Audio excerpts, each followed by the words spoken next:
On the phone, Nikolas Kozloff. He is the author of Hugo Chavez, Oil Politics and the Challenge to the U.S., as well as Revolution, South America, and the Rise of the New Left. Welcome to the program, Nikolas. Thank you for having me.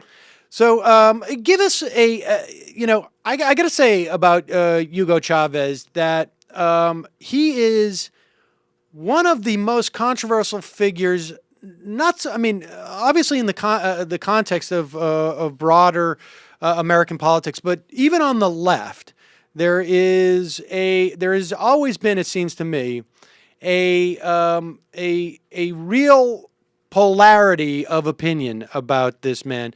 Why do you think that is? Well, I think that populism, as it's defined in Latin America, is always rather polemical. It's based on the charismatic leadership of usually someone who comes in, who's going to break up the political system, rescue the country from economic, political collapse, and rallies the people against ill-defined foreign domestic enemies. And I think that Venezuelan politics has become very, very polarized by both pro and anti-Chavez forces.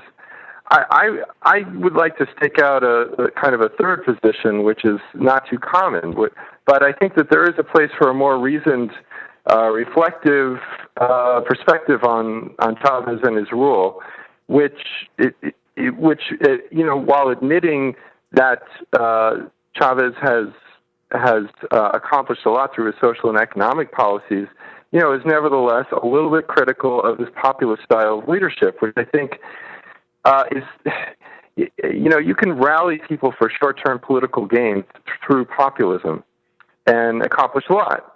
But I think that there's been a lot of top-down leadership, and there's been some bottom-up building empowerment from the bottom up, but not nearly enough in my personal view. So I think that's where I'm a little bit critical of populism, because it relies, I think, excessively on this top-down model. And so I think that there was this contradiction almost from the inception with Chavez between the top-down leadership and then building empowerment from the bottom up. And in my personal view, there wasn't enough attention on the latter. All right. Well, so give us a little bit of a history of Chavez, when he came to power, and what was the context in which he came to power in the late 90s? Well, I think if Americans were aware at all of Venezuela during the 90s or before, they probably regarded the country as kind of a corrupt two-party democracy, similar to the U.S., and a reliable geostrategic partner exporting oil to the U.S., one of the leading oil exporters to the U.S. And I think Chavez essentially blew that two-party system out of the water and created his own PSUV party, amalgamated the left into his own populist banner, and I think has revolutionized Venezuelan politics. And I think to this day, I think just psychologically speaking, the Venezuelan people have changed, and they're not going to go back to, it's going to be very difficult for the right to turn the country back to the days of the 1990s when Venezuela was more allied to the U.S. Whatever happens in this next election, I just think it'll be very difficult psychologically to turn back the accomplishments and just the psychological makeup of the Venezuelan people who have been really radicalized by the Chavez years. Yeah, I mean, talk about that psychological change. I mean, where did it go? Where did it? Just describe where it went from and where it went to, because it seems that there was. You describe it as there was a state in Venezuela of essentially the people being left out of the equation in some respects. I mean, is that accurate? Well, I think Chavez has employed this term, socialism for the 21st century. And to my mind, it was always a rather vaguely defined term. I don't think Chavez ever just satisfactorily explained how is this going to be different from Cuban-style socialism.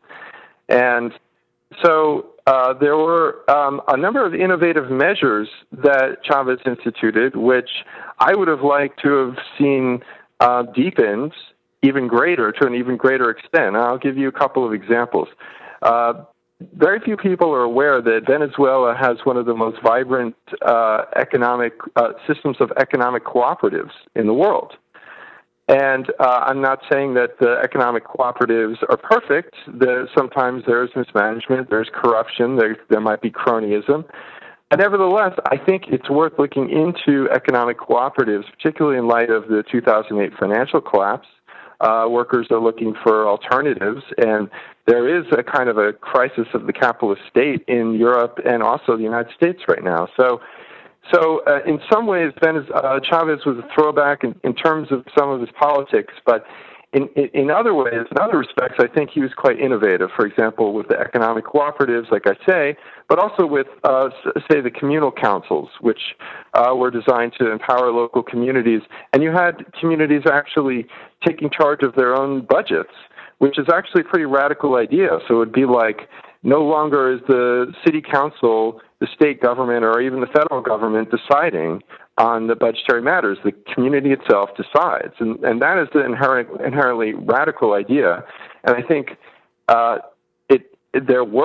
Chavez did push for communal councils, but I would have liked to have seen an even greater deepening of that. And then there are other ideas. For example, alternative currencies. Chavez backed the Sucre currency, which never really got off the ground, unfortunately. But I think in principle, philosophically, it is not a bad idea. And in fact, in some countries that have been ravaged by the financial collapse, like Spain, they're experimenting with these alternative currencies. So, and then we could go into other measures. For example, the ALBA alliance, with the reciprocal barter exchange outside of the typical corporate trade. And all of these are worth looking into. Perhaps no one measure is going to be a silver bullet which solves social economic malaise, but I think taken together in certain, very profound ways, Chavez challenged the underlying logic of the capitalist state. Unfortunately, there were different constituencies within the Chavez banner, for example, the managerial capitalist class, and I think Chavez spent far too much time trying to appease the more backward constituencies and not revolutionizing society to the degree that he might have. To what extent can those type of reforms be replicated, and insofar as that they were in many respects, or there was a lot more leeway there because you had such a tremendous asset in the it being having the world's largest oil reserves, more or less. All right, I mean that's a funding source. It seems to me that is that must have had huge implications for what he could and could not do. Well, yeah, to be sure, he was able to fund a lot of these programs, the health and education programs, which benefited millions of people through the oil largesse, and then also extend his influence within the wider region by throwing around a lot of development aid, which helped him garner, very key strategic allies: Ecuador, Bolivia, for example, Nicaragua, Cuba. And I don't know exactly what's going to happen to all those geostrategic alliances now, particularly if an opposition candidate wins the next election. But I don't know, maybe even Maduro, his successor, might soften towards the U.S. So yeah, I feel like with this populist leadership, it is very much reliant on the qualities of the one charismatic leader. And again, if there's one thing that I'm critical of, I think Chavez probably should have groomed a successor earlier in, say, 2006. And there was just way too much emphasis on the charismatic leadership. I think, and then you subtract the charismatic leader out of that equation, and you have these rather ideologically inchoate movements that are trying to cobble together different constituencies. And then if the charismatic leader vanishes from the equation, then it could just all implode. And so that's where I'm a little critical, because I think it should have deepened the revolution 2006 onward. Instead, some of the more retrograde tendencies came to the fore. And I think that there was a historic opportunity that was kind of lost.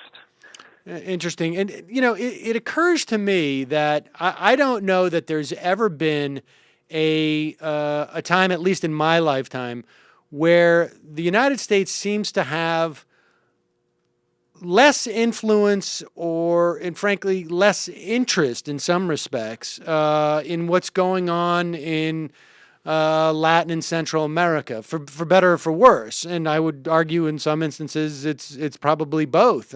But how much did that play into what Chavez was able to do and what he did? Well, I think if you didn't have a George Bush, you probably wouldn't have had an Hugo Chavez. I think there was that historic speech where Chavez came to the United Nations, and then he talked about how the devil was there on the day before, and he still smelled sulfur. Yes, we played that. We just played that clip. It's actually pretty funny, but yeah, it is. Yeah, and I think if George Bush had not been in power, then Hugo Chavez probably would not have had nearly as much traction as he did. And I think precisely for that reason, over the past couple of years, since Obama got elected in 2008, I think it was a little bit more difficult for Chavez because he just didn't have his rhetorical punching bag. Even though I'm actually still critical of Obama, because even though he ratcheted down the rhetoric on Venezuela, you have to look at what Obama has done in practice. And basically, even though it's a story that hasn't really been reported, Obama has been the Pentagon under Obama has been building up his network of military bases and circling all of these leftist countries in South America, in Colombia, in Chile, and they even tried to install a military base in Argentina, which actually got shelved because of the popular opposition. And but nevertheless, yeah, I do think it has been more difficult for Chavez because he lacks his rhetorical punching bag. I also think that perhaps Obama's race played a factor. I just think maybe it was a little bit more difficult to oppose a black president because Chavez did much to restore race relations, and he carried out important reforms towards marginalized communities in Venezuela, such as Afro-Venezuelans, indigenous people. And so maybe it was, in some way, psychologically a little bit more difficult for Chavez to oppose Obama, who's still, I think, a little more popular, or probably a lot more popular than Bush. Yes, in the wider region. And also has the distinct advantage of not smelling of sulfur. Exactly.